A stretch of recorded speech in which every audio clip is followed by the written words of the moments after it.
नमस्कार, मैं हूं प्रभाकर भारती, मेडिकल काउंसलर। आप सभी का स्वागत करता हूं। एमसीसी राउंड 2 के रिजल्ट जारी हो चुके हैं। आशा करता हूं कि आप सबने अपना रिजल्ट चेक कर लिया होगा। ऑल इंडिया कोटी की जो ओवरऑल कट ऑफ है और जो डीम्ड कॉलेजेस की कॉलेज वाइज कट ऑफ है वो मैं आपको ऑलरेडी बता चुका हूं वीडियो के माध्यम से। तो इस वीडियो में जानेंगे कि अब आगे क्या करना है और आगे की प्लानिंग क्या रहनी चाहिए। सबसे पहले तो ये जान लीजिए कि अभी जो रिजल्ट आया है ये प्रोविजनल है। 26 को फाइनल रिजल्ट आएगा और उसके लिए फिलहाल ये समय दिया जाता है कैंडिडेट्स को कि अगर उनको रिजल्ट में कोई गड़बड़ी महसूस होती है तो नोटिस में एक ईमेल आईडी दी हुई है, उस पर उनको ईमेल कर देना है। ईमेल करने की जो टाइमलाइन है वो 26 फरवरी को सुबह 10 बजे तक की है। इसके बाद 26 फरवरी को 3-4 बजे के आसपास जो फाइनल रिजल्ट है वो पब्लिश हो जाएगा। इसके बाद जो रिपोर्टिंग है वो 27 फेब से लेके 5 मार्च तक चलने वाली है। तो कंडीशन वाइज देखेंगे कि कौन से कैंडिडेट को अभी आगे क्या करना चाहिए। सबसे पहले ऐसे कैंडिडेट जिन्हें राउंड 1 में अलॉटमेंट मिली थी और उन्होंने उस सीट को ज्वाइन कर लिया था। अगर आपने अपग्रेडेशन ऑफ नहीं किया था तो वैसे भी आपको अलॉटमेंट नहीं आई है और आपकी सारी काउंसलिंग खत्म हो चुकी है। अब आप किसी स्टेट में भी पार्टिसिपेट नहीं कर सकते हैं। नंबर 2 पे ऐसे कैंडिडेट जिन्होंने राउंड 1 में एडमिशन ले लिया है लेकिन अपग्रेडेशन में गए थे, इनके साथ दो बातें हुई हैं। या तो इनको नया अपग्रेडेड कॉलेज मिल गया है या फिर जो इनका पुराना कॉलेज था वो रिटेन रहा है। अगर आपका पुराना कॉलेज रिटेन रहा है तो आपको कुछ भी नहीं करना है, लेकिन अगर आपको अपग्रेडेशन मिला है तो ऐसे में सबसे पहले आप अपने पुराने कॉलेज में जाएंगे। वहां से आपको आपके डॉक्यूमेंट्स कलेक्ट करने हैं, रिलीविंग लेटर लेना है, आपने जो फीस जमा की है उस फीस को वापस लेना है और इसके बाद तय समय सीमा के अंदर आपको नए कॉलेज में जाके एडमिशन की प्रक्रिया को पूरा करना है। दोनों ही तरह के कैंडिडेट यानी कि जिनको राउंड 1 में एडमिशन के बाद अपग्रेडेशन मिला है या फिर जिनको अपग्रेडेशन नहीं मिला है, ये सभी कैंडिडेट की जो काउंसलिंग है वो खत्म हो चुकी है। आपको जो भी कॉलेज मिल चुका है ये फाइनल है। अब आप मॉप अप राउंड में या फिर स्टेट काउंसलिंग में कंटिन्यू नहीं कर पाएंगे।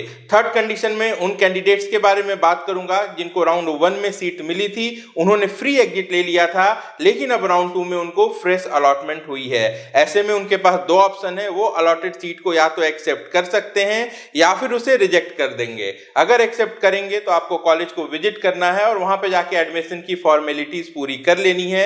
जैसे ही आप राउंड 2 में एडमिशन कंप्लीट कर लेते हैं इसके बाद आप उस सीट को नहीं छोड़ सकते और आपके लिए भी स्टेट काउंसलिंग यहाँ पे खत्म हो जाएगी। ऐसे कैंडिडेट जिनको राउंड 2 में सीट तो मिली है लेकिन वो उस सीट से सेटिस्फाइड नहीं है और वो इसे छोड़ के मॉप अप राउंड या फिर अपने स्टेट की काउंसलिंग में भाग लेना चाहते हैं, खासकर ऑल इंडिया कोटे के ऐसे बहुत सारे कैंडिडेट्स होंगे जो ऐसा करने वाले हैं, तो उनके पास ऑप्शन ये होगा कि वो अपनी अलॉटेड सीट को रिपोर्ट नहीं करेंगे यानी कि एग्जिट ले लेंगे। लेकिन राउंड 1 की तरह यह फ्री एग्जिट नहीं है। आपने जो सिक्योरिटी डिपॉजिट जमा की थी उसे सरकार जब्त कर लेगी। अगर आप सरकारी कॉलेजेस के लिए अलॉटमेंट लेकर आए हैं तो वहां पे 5,000 या 10,000 जो भी आपकी कैटेगरी के हिसाब से सिक्योरिटी डिपॉजिट थी उसका नुकसान होगा। लेकिन अगर आप डीम्ड की सीट छोड़ रहे हैं, चाहे बीडीएस हो या फिर एमबीबीएस हो, तो इस परिस्थिति में 2 लाख रुपए का नुकसान होगा। बात करें एलिजिबिलिटी की तो मॉप अप राउंड में फिर से ये सिक्योरिटी डिपॉजिट की रकम जमा करके आप मॉप अप राउंड पार्टिसिपेट कर पाएंगे। इसके साथ साथ जो आपकी स्टेट में काउंसलिंग चल रही है उसे भी आप पार्टिसिपेट कर पाएंगे। नेक्स्ट बात करेंगे ऐसे कैंडिडेट्स की जिनको राउंड 1 में कोई सीट नहीं मिली थी और राउंड 2 में फ्रेश अलॉटमेंट हुई है। इनके लिए भी यही कंडीशन है, या तो अलॉटेड सीट पे एडमिशन लेके अपनी काउंसलिंग को यहाँ समाप्त कर सकते हैं या फिर अगर वो अपनी अलॉटेड सीट को छोड़ देते हैं तो सिक्योरिटी डिपॉजिट का नुकसान हो जाएगा। आगे वाले राउंड में वो फिर से सिक्योरिटी डिपॉजिट पे करके काउंसलिंग कर पाएंगे। ऐसे कैंडिडेट जिनको ना राउंड 1 में सीट मिली थी और ना ही राउंड 2 में सीट मिली है निराश नहीं होंगे। मॉप अप राउंड अभी बाकी है। मॉप अप राउंड में भी अच्छी खासी वैकेंट सीटें निकल के आने वाली हैं, तो मॉप अप राउंड का इंतजार करेंगे। साथ साथ अगर स्टेट की काउंसलिंग कर रहे हैं तो स्टेट की काउंसलिंग भी करते रहेंगे। तो ये प्लानिंग हो गई। इसके बाद ऐसे कैंडिडेट जो कि ऑल इंडिया कोटे से हैं और राउंड 2 में भी उनको बहुत अच्छा कॉलेज नहीं मिला है, लेकिन साथ साथ उनको यह उम्मीद जरूर है कि स्टेट में उनको बेहतर कॉलेजेस मिल सकते हैं, वो चाहें तो अपनी अलॉटेड सीट को छोड़ सकते हैं। मॉप अप राउंड में ऑल इंडिया कोटे में फिर से सिक्योरिटी डिपॉजिट जमा करके वो एक प्रयास कर पाएंगे और इसके बाद जो स्टेट का राउंड 2 होने वाला है वो वहां से भी अपनी सीट के लिए एलिजिबल रहेंगे। एमसीसी का राउंड 1 हो चुका है, राउंड 2 की अलॉटमेंट आ गई है। जो ज्वाइनिंग की लास्ट डेट है वो 5 फरवरी है।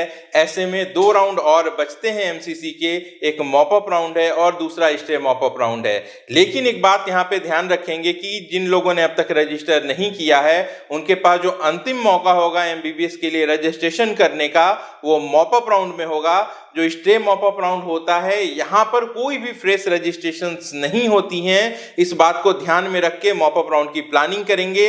मॉप अप राउंड के लिए कौन से कैंडिडेट एलिजिबल हैं वो भी बता देता हूं। ऐसे कैंडिडेट जिनको राउंड 1 या फिर राउंड 2 में कोई सीट नहीं मिली है, ऑलरेडी रजिस्टर्ड हैं, वो मॉप अप में भाग ले सकते हैं। या फिर ऐसे कैंडिडेट जिन्होंने अब तक रजिस्ट्रेशन नहीं किया है वो मॉप अप में फ्रेश रजिस्ट्रेशन करके पार्टिसिपेट कर सकते हैं।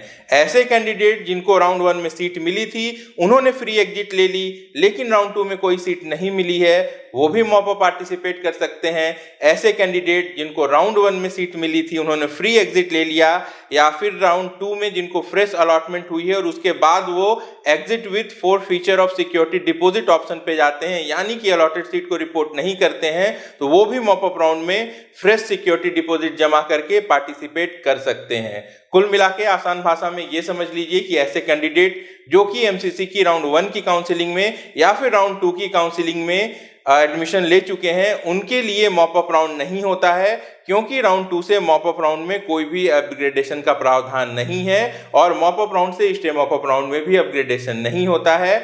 अपग्रेडेशन की अगर बात करें तो एमसीसी की काउंसलिंग में इसका सिर्फ एक मौका मिलता है और वो है राउंड 1 से राउंड 2, और 2021 सेशन के लिए यह खत्म हो चुका है। आशा करता हूं इसके बाद कोई भी कंफ्यूजन नहीं रही होगी। तो इसी नियमों को ध्यान में रखते हुए अपनी आगे की प्लानिंग कर लें। बहुत बहुत शुभकामनाएं आप लोगों की। अपना अच्छे से ख्याल रखिए। मैं जल्द मिलता हूं। नमस्कार, जय हिंद। नीट काउंसलिंग से जुड़ी पूरी जानकारी, important updates, MBBS, BDS, BAMS एवं अन्य मेडिकल कोर्सेज के admission process, data and trend analysis और टॉप कॉलेज की संपूर्ण जानकारी एक ही प्लेटफॉर्म पर। सब्सक्राइब करें ओम एजुकेयर चैनल को और पाएं सटीक और विश्वसनीय जानकारियां।